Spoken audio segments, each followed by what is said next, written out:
Bismillahirrahmanirrahim. Alhamdulillah, puji dan syukur kehadirat Allah Subhanahu wa ta'ala. Salawat serta salam mudah-mudahan tercurah atas junjungan Nabi kita Sayyidina Muhammad sallallahu alaihi wa alihi wa sahbihi wasallam.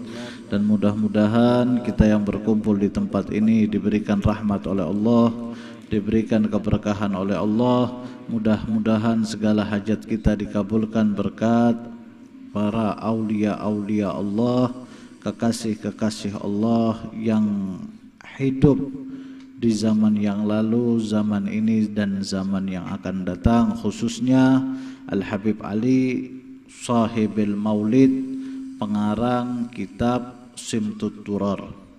Kitab Simtud Durar atau yang lebih kita kenal dengan Maulidil Habsi ini dikarang oleh salah seorang ulama yang bernama Habib Ali bin Muhammad bin Husain Al-Habsi. Punya anak namanya Al-Habib Alwi, meninggal di kota Solo. Al-Habib Alwi punya anak namanya Al-Habib Anis, dia pun meninggal di kota Solo. Maulid Habsi ini termasuk amalan yang paling menyebar di zaman ini. Amalan maulid yang paling banyak menyebar di zaman ini, zaman setelah meninggalnya Al-Habib Ali. Dan ini maulid dijadikan oleh orang sebagai satu amaliyah tetap yang manfaatnya luar biasa.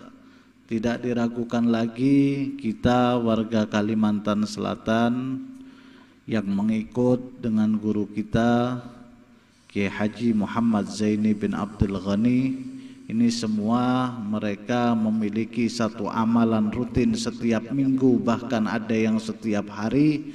Itu nama amalannya amalan Maulid Habsi. Ini Maulid Habsi ini bukan maulid sembarangan. Ini Maulid Habsi ini dikarang oleh Al-Habib Ali bin Muhammad Al-Habsi 2 tahun sebelum beliau meninggal dunia. Umur 72 tahun beliau menulis ini maulid. Umur 71 ke 72 tahun beliau menulis ini maulid. Umur 74 tahun beliau meninggal dunia sekitar tahun 1915. Jadi supaya pian tahu bagaimana ini maulid bisa masuk ke Indonesia, bagaimana ini maulid bisa menyebar ke seluruh dunia, bagaimana ini maulid menjadi satu amalan yang diamalkan oleh kebanyakan orang, dan ini adalah amalan yang paling menyampaikan. 1913 diolah, dibikin pembekal. Sekarang 2021, 107 tahun. 107 tahun, 108 tahun umurnya Maulid Al-Habsi ini. Mulai beliau ditulis sampai selesai sama Habib Ali, sampai 74, umur 74 tahun beliau meninggal. 2 tahun saja mengamalkan ini Maulid Habib Ali. Disebabkan kecintaan beliau yang sungguh luar biasa sama Rasulullah.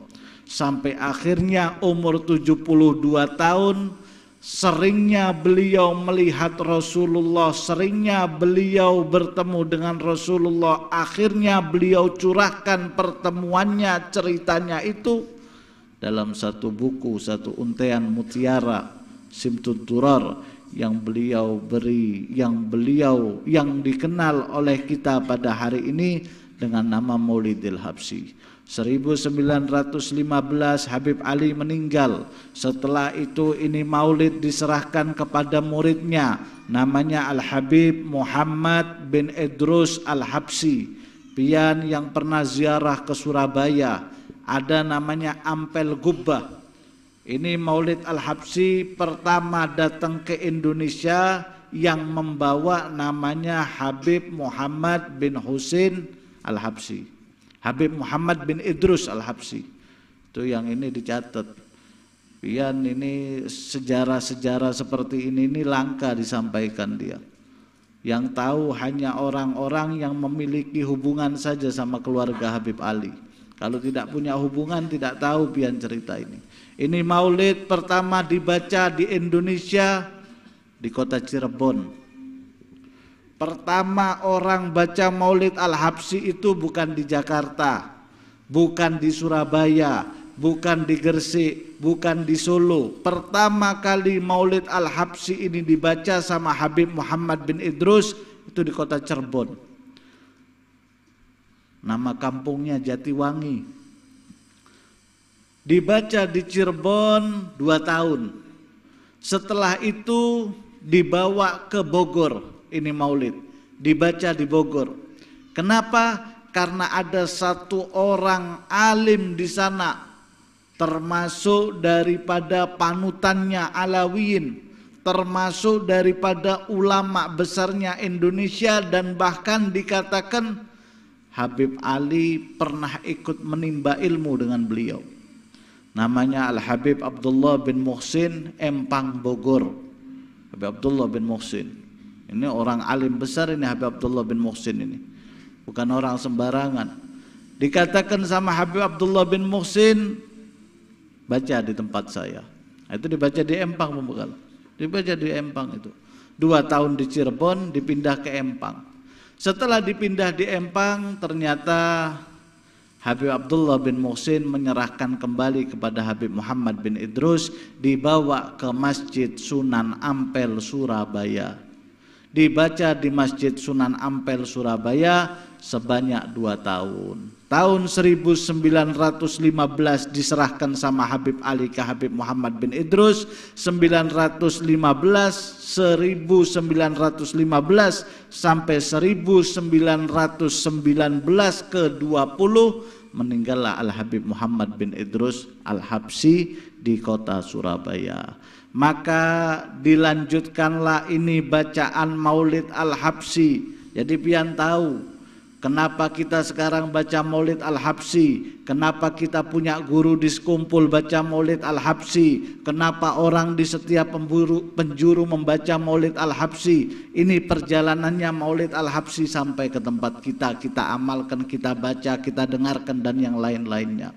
1920 ini mulai dibaca di kota Jakarta. Yang memegang maulid Al-Habsyi namanya Al-Habib Ali bin Abdurrahman Al-Habsyi, yang memiliki majelis, nama majelisnya Majelis Kuitang. Habib Ali Kuitang membekal. Habib Ali Kuitang. Berapa lama Habib Ali Kuitang memegang maulid Al-Habsyi? 48 tahun lamanya. 48 tahun. 1968 meninggal. 1968 meninggal. Padahal banyak murid-murid Al-Habib Ali, tetapi yang memiliki ijazah-ijazah khusus, yang pertama Habib Muhammad bin Idrus, yang kedua Habib Ali bin Abdurrahman Al-Habsyi Kuitang, yang ketiga mulailah menyebar dia kemana-mana. Padahal di zaman itu ada Al-Habib Abu Bakar bin Muhammad As-Segaf, ada Al-Habib Husin Jombang Al-Haddad, banyak, ada Habib Soleh Tanggul, ada Habib Muhammad bin Husin Neon, banyak habaib ketika itu banyak. Tetapi yang mendapat amanah khusus untuk membaca ini adalah satu Habib Muhammad bin Idrus, yang kedua Habib Ali bin Abdurrahman Al-Habsyi Kuitang. Tahun 1934 ada putra Habib Ali di Indonesia, dia datang, namanya Habib Alwi, namanya Habib Alwi. Dia baca dia maulid Al-Habsyi. Tetapi karena di situ ada orang, meskipun ini anaknya, Habib Alwi itu anaknya Habib Ali. Habib Alwi yang meninggal di Solo itu anaknya Habib Alwi. Harusnya dia yang memegang maulid Al-Habsyi. Tetapi karena Al-Habib Ali bin Abdurrahman Al-Habsyi Kuitang itu mendapat ijazah langsung dari Habib Muhammad bin Idrus, dan Habib Muhammad bin Idrus dari Habib Ali, ayahnya langsung dari Habib Ali pengarang maulidnya, maka Habib Alwi ini malu dia, ikhtiraman, menjaga dia, menghormati kepada si pemilik magom yang ada waktu itu. Maka Habib Alwi tidak membaca, dia membaca untuk pribadi, keluarga dan orang-orang yang ada di sekitarnya saja. Tidak dipublikasi, tidak dibesarkan sebagaimana Majelis Kuitang membaca ini Maulid Al-Habsyi. Maulid Al-Habsyi ini luar biasa. Sampailah ini maulid setelah meninggalnya Al-Habib Ali bin Abdurrahman Al-Habsyi Kuitang, diambillah ini maulid oleh putra Al-Habib Alwi yang bernama Habib Anis bin Alwi bin Ali Al-Habsyi yang meninggal di kota Solo. Habib Anis, banyak orang di sini ketemu Habib Anis, termasuk Haji Salam, Guru Hairani. Ini mengambil ijazah Maulid Al-Habsyinya ini sama Habib Anis. Termasuk ulun dulu juga sempat mengambil sama Habib Anis. Dan termasuk guru kita Ki Haji Muhammad Zaini bin Abdul Ghani, dia juga ikut mengambil ijazah ini. Selain dari guru-gurunya, cuman yang paling afdol diambil langsung daripada Al-Habib Anis bin Alwi Al-Habsyi. Dia dapat ijazah Maulid Al-Habsyi dari Habib Anis bin Alwi bin Ali bin Muhammad bin Husin Al-Habsyi. Akhirnya ini maulid menyebar dia kemana-mana. Kalimantan Selatan termasuk orang yang paling besar membaca Maulid Al-Habsyi. Kalimantan Selatan termasuk daripada kelompok yang memiliki jasa yang besar dalam menyebarkan penyebaran Maulid Al-Habsyi sampai ke seluruh penjuru ini. Mulai siapa? Mulai guru mereka yaitu Ki Haji Muhammad Zaini bin Abdul Ghani. Nah ini pian maulid ini bukan sembarangan. Amalannya guru sekumpul yang paling mujarab, yang paling top ini ya Maulid Al-Habsyi ini pian. Amalannya guru sekumpul di mana-mana yang paling masyhur itu ya Maulid Al-Habsyi ini. Sampai-sampai Maulid Al-Habsyinya, namanya kita di Jawa menyebutnya maulidnya orang Banjar. Orang taunya maulidnya orang Banjar. Kenapa? Karena Maulidil Habsyi ini paling semarak di Kalimantan Selatan. Paling semarak. Orang Banjar kalau sudah mengamalkan Maulid Habsyi, melantunkan Maulid Habsyi, khas dia punya ciri khas. Yang khasnya itu diakui oleh ulama-ulama. Bahkan ulama-ulama Hadramut pun kagum dia dengan qasidah-qasidah yang dibaca sama ulama-ulama Banjar ini. Dia memiliki khas di dalam melantunkan syair maupun qasidah-qasidah yang ada di dalam maulid Nabi kita Sayyidina Muhammad sallallahu alaihi wasallam. Padahal sebelum-sebelumnya banyak maulid. Ada Barzanji, ada Dibai, ada Maulidil Azab, ada Syaraful Anam, Burdah. Kalau burdah itu madah, bukan maulid. Kalau maulid itu Barzanji maulid. Tapi sebagian orang ada yang mengatakan maulid burdah karena ada sedikit menceritakan tentang kelahiran Nabi. Tapi kalau mau yang detail-detail menceritakan kelahiran Nabi, Diba, Syaraful Anam, Barzanji.